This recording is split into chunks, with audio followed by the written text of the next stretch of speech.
училище узбекских детей не могли набирать. Они не шли туда, они не знали, что такое хореография. А набирали из детских домов по всему Узбекистану. Вот в 1948 году я и попала из детского дома вот в это училище, хореографическое училище.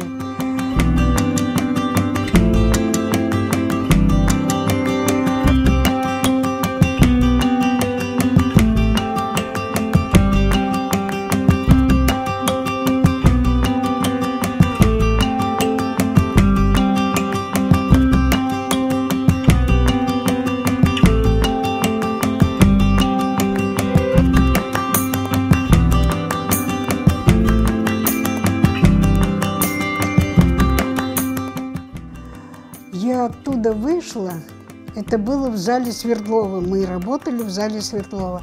Оттуда вышла, я не помню, я не видела ни дорогу, ни тротуар, ничего. Я шла, плакала, не могла голову поднять. Для меня это был страшный удар, я не хотела ни жить, ни работать, ничего я не хотела.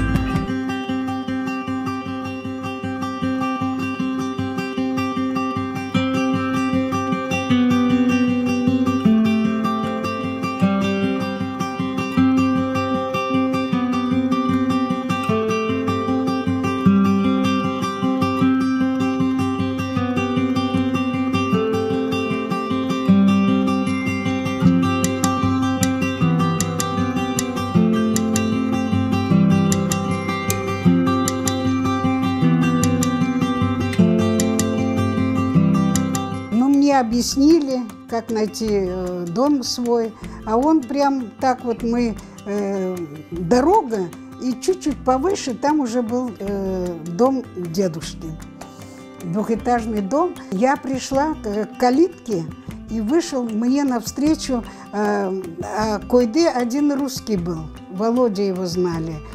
Я посмотрела, я увидела на первом этаже даже вот этот крючок, где висела наша люлька.